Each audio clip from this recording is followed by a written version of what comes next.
The ones who glowed in the dark. There were no stars left in the sky. Not because they died, because someone stole them. They vanished one by one, like lights being switched off. No one knew where they went, only that the night grew heavier, colder, and full of things that used to hide in the shadows. Now, the shadows were all that remained.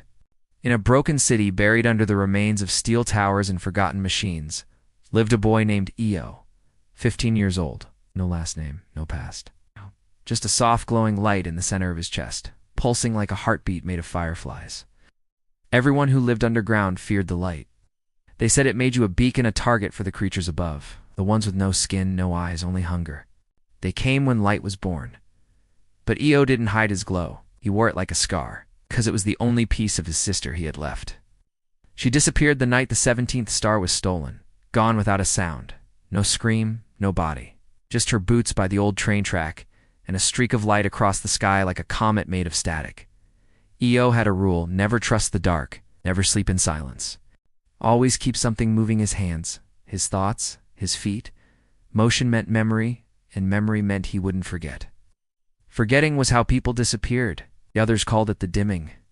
First your voice, then your name, then your shadow, last your face. The city was full of half people. Some only remembered their hands. Others couldn't recall if they were ever born. But Io remembered everything, especially her. So he climbed.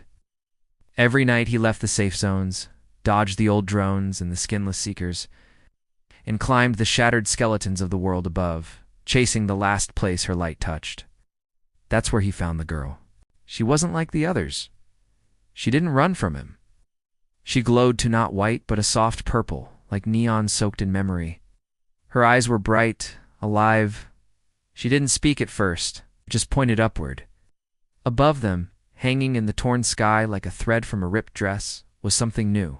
A star, not stolen, not fading, not cold. Star being born.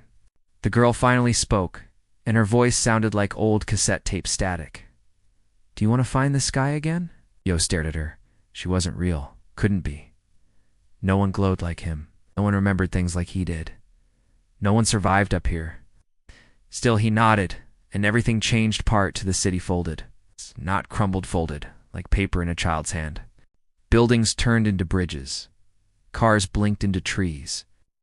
The girl took his hand, and they stepped through the air as if it were glass. Beneath them, the world turned inside out.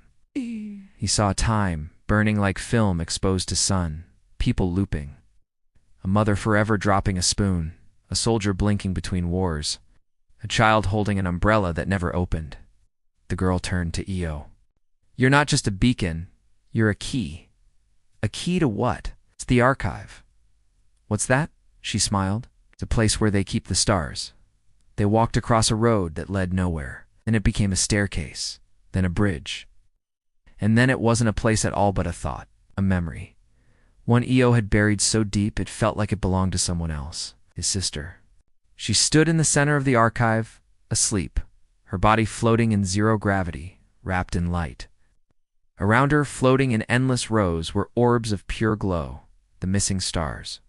And now he understood. They weren't stars, they were people. Every one of them had been a beacon. Every one of them had been taken. And the girl, the one who brought him here, wasn't alive at all. She was one of the first. "I died a long time ago," she said, voice thin, breaking apart like the end of a dream.